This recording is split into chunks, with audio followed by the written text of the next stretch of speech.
रुद्र की कार मिंसन के बाहर आकर रुकती है। श्रेया मिंसन को बड़े ही ध्यान से देख रही थी। रुद्र कार से उतरकर श्रेया की तरफ का दरवाजा खोलता है। श्रेया भी फिर बाहर आती है और पूरे मिंसन को देखने लगती है। रुद्र उसका हाथ पकड़कर उसे अंदर ले जाता है। अंदर एक नौकरानी थी। वे रुद्र को देखकर उसके सामने आकर अपना सर झुका लेती है। रुद्र श्रेया से बोलता है, हम कुछ दिन यहाँ रहेंगे, फिर मैं तुम्हें लंदन ले जाऊंगा। श्रेया उसके मुंह से लंदन सुनकर हैरानी से बोलती है, क्या? लंदन? पर क्यों जाना है? रुद्र बोलता है, क्योंकि मेरा पूरा परिवार तुमसे मिलना चाहता है और हमारा जाना जरूरी है। माँ का भी कॉल आया था, वे भी हमसे मिलना चाहती हैं। इसलिए हम 2 दिन के बाद लंदन के लिए निकल जाएंगे। श्रेया बोलती है, पर मैं नहीं जाना चाहती। रुद्र उसकी बात सुनकर उसे घूर कर देखता है और फिर नौकरानी से बोलता है, तुम जाओ और जाकर खाने की तैयारी करो। नौकरानी अपना सर झुकाकर वहां से चली जाती है। रुद्र फिर श्रेया का हाथ पकड़कर उसे एक कमरे के अंदर ले आता है और फिर कमरे का दरवाजा बंद कर देता है। श्रेया उस कमरे को देखकर रुद्र से बोलती है, ये किसका कमरा है? रुद्र बोलता है, मेरा कमरा है। श्रेया बोलती है, पर आप इस शहर में पहली बार आए हैं ना? फिर ये मेंशन और ये कमरा? मेरी तो कुछ समझ नहीं आ रहा है। रुद्र बोलता है, मैं इससे पहले भी यहाँ आ चुका हूँ और मैं जहाँ जाता हूँ वहाँ रहने के लिए एक मेंशन का इंतज़ाम मेरे आदमी करवा ही देते हैं। मुझे होटल में रहना बिल्कुल भी पसंद नहीं है। श्रेया बोलती है, अच्छी बात है, पर मैं लंदन नहीं जाऊंगी। रुद्र उसके मुंह से फिर ये सुनकर उसे दीवार से लगा देता है और उसके दोनों तरफ अपने हाथ रखकर उसकी आंखों में गुस्से से देखने लगता है। श्रेया रुद्र की आंखों में गुस्सा देखकर जल्दी से अपनी नजरें झुका लेती है। रुद्र उसके ठोड़ी पर अपना उंगली रखकर उसका चेहरा ऊपर करता है। श्रेया उसकी आंखों में देखने लगती है। रुद्र भी उसकी आंखों में देखते हुए बोलता है, तुम्हें क्या लगता है कि अब मैं तुम्हें यहाँ अकेला छोड़कर जाऊंगा? तो बिल्कुल तुम गलत समझ रही हो। तुम्हारी मर्जी हो चाहे या ना हो, पर तुम्हें मेरे साथ चलना ही पड़ेगा। और तुम भी अभी अभी इतनी बड़ी मुसीबत से निकली हो, फिर भी तुम मेरे साथ नहीं जाना चाहती हो? अब मैं तुम्हें अकेला छोड़ने की रिस्क नहीं उठा सकता। श्रेया बोलती है, पर रुद्र, मेरा यहाँ परिवार रहता है, मैं उन सबको छोड़कर नहीं जा सकती। रुद्र बोलता है, तुम्हारा परिवार बाद में आता है, पहले तुम मेरी पत्नी हो, इसलिए अपने परिवार की चिंता करना छोड़ दो। अगर चिंता करना है तो सिर्फ मेरी करो।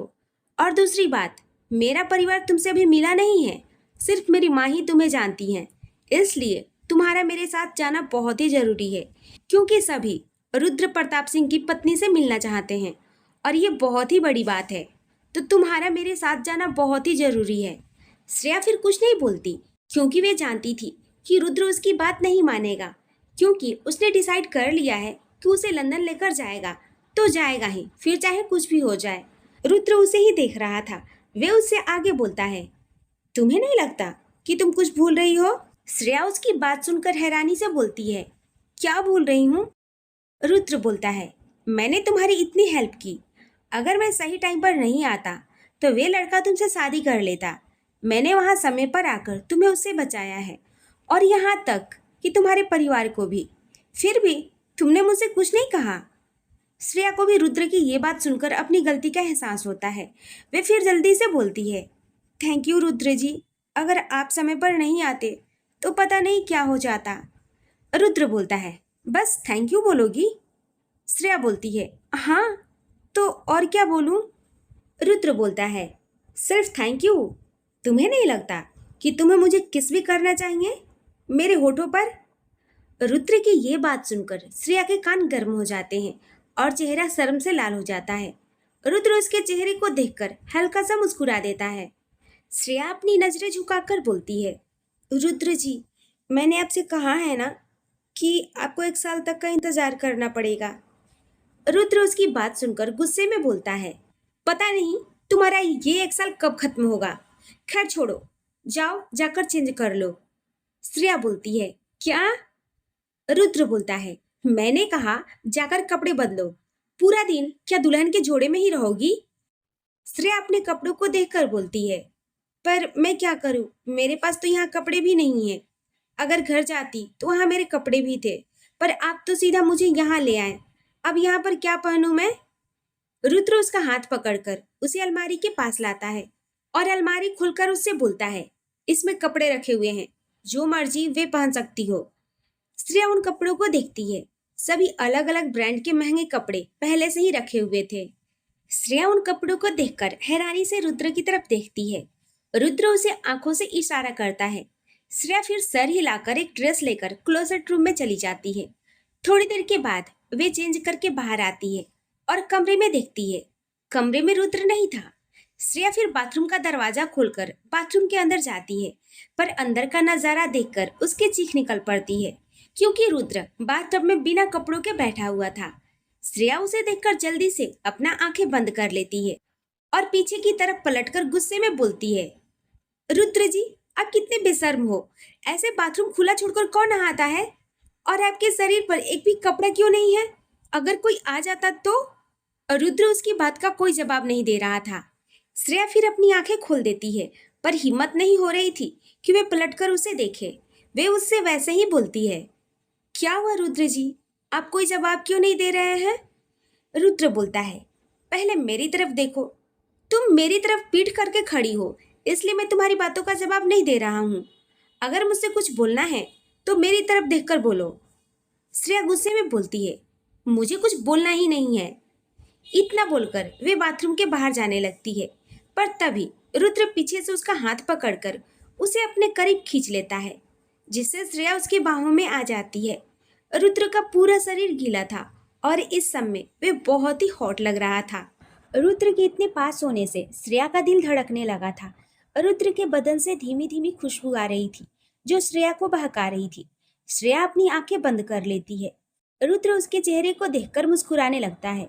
वे फिर उसका हाथ अपने सीने पर रखते हुए बोलता है, लो जान, अच्छे से मुझे छूकर फील करो, तुम्हें अच्छा लगेगा, क्योंकि मैं सिर्फ और सिर्फ तुम्हारा ही तो हूँ। मैं अपने आप को तुम्हारे हवाले करता हूँ। तुम जो मेरे साथ करना चाहती हो तुम कर सकती हो, मैं तुम्हें नहीं रोकूंगा। तुम चाहे तो मेरा फायदा भी उठा सकती हो।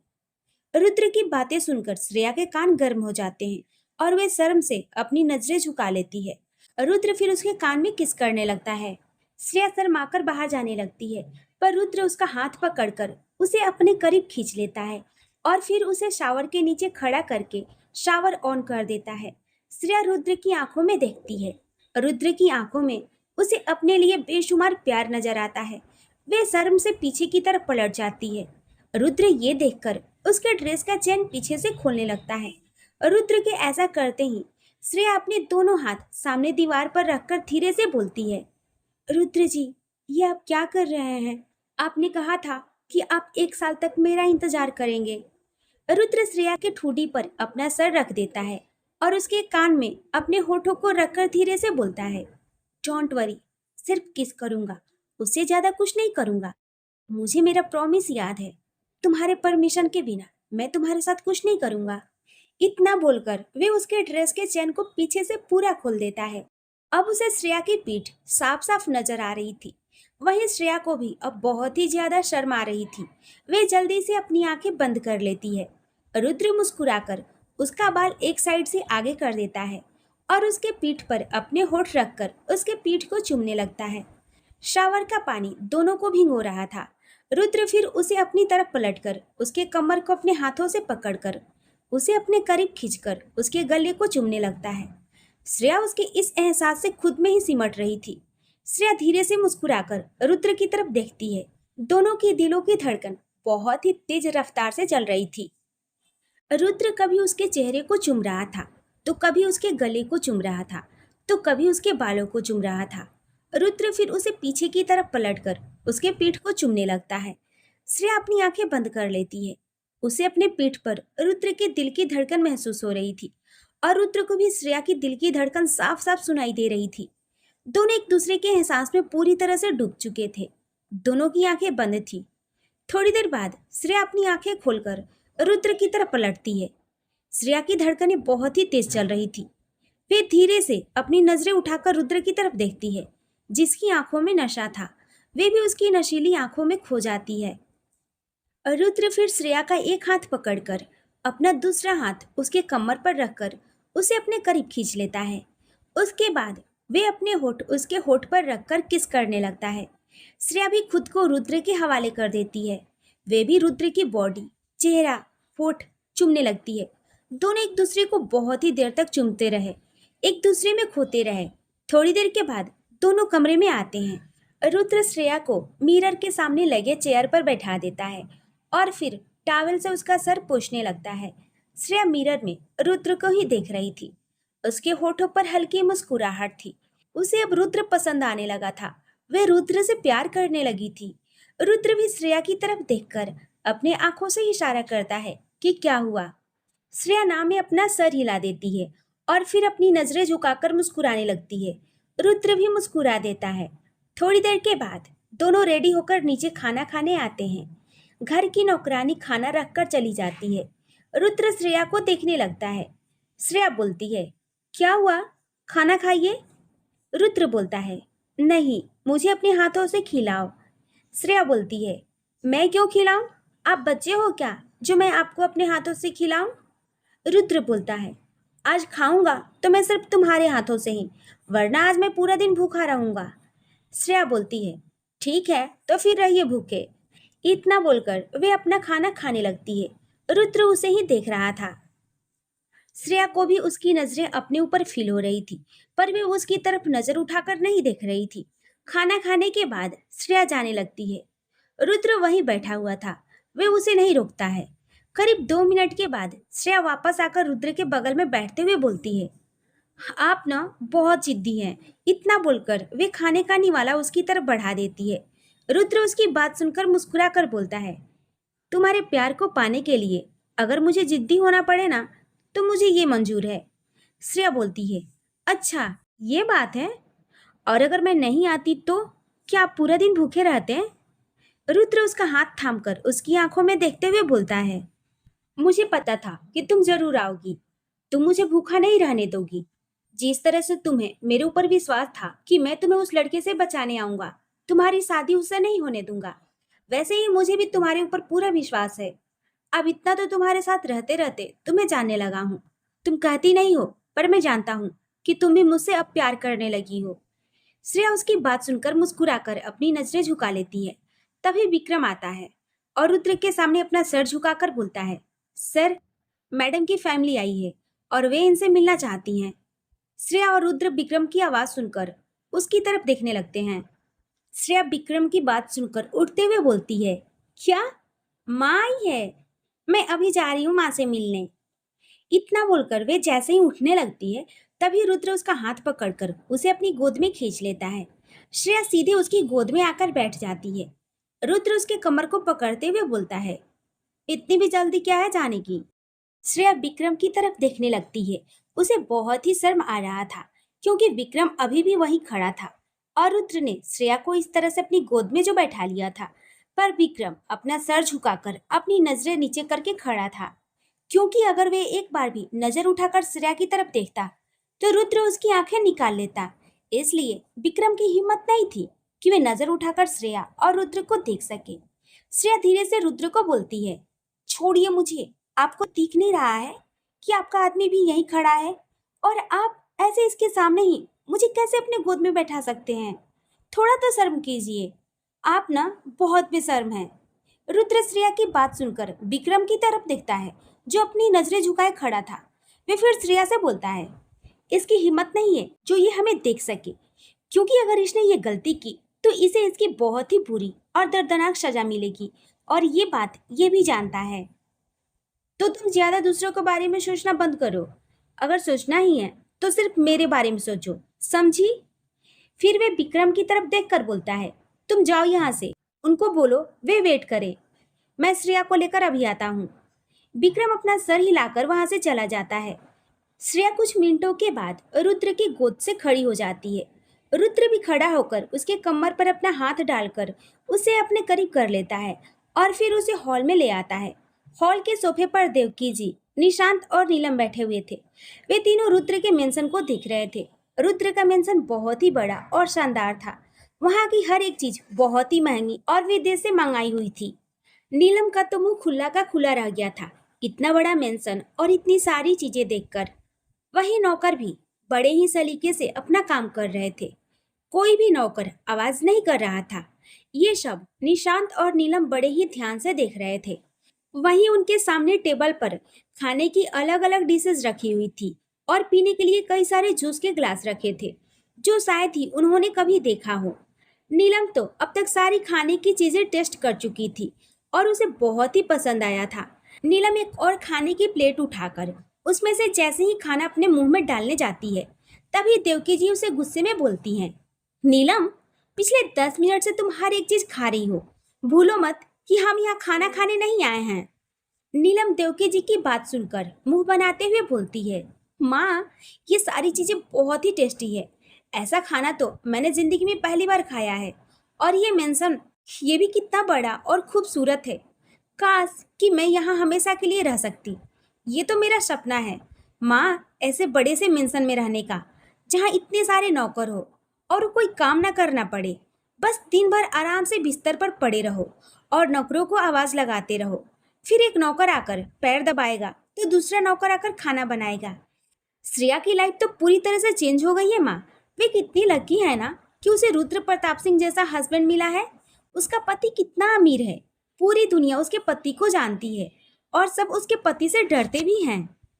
उसके एक ऑर्डर पर उस पुलिस वाले को सस्पेंड कर दिया गया और वे मॉल जहां मैं और श्रेया शॉपिंग करने गए थे, वे कितना महंगा मॉल था, पर रुद्र जी का कार्ड देखते ही उस मॉल के मैनेजर ने हमसे बिल ही नहीं लिया और यहाँ तक कि हमें बाहर छोड़ने आया था। ये होता है रॉब अमीर लोगों का। इनकी तो बात ही अलग है।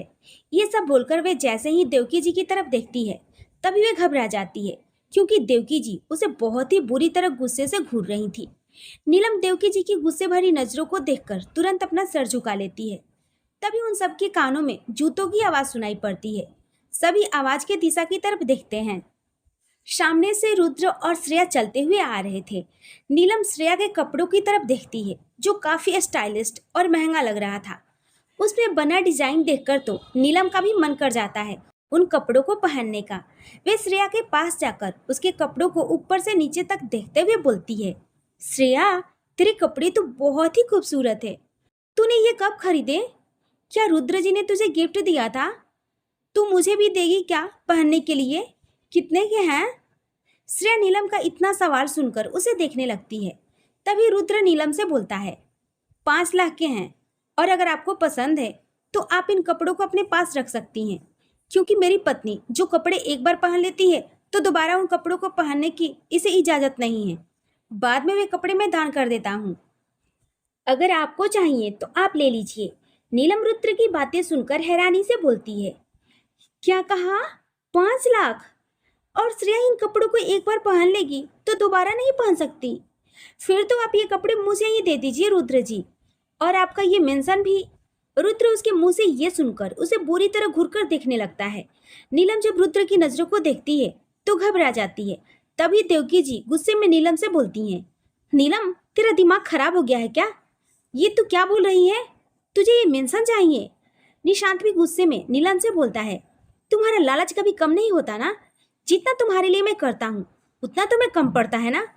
नीलम बोलती है, आप करते ही क्या है?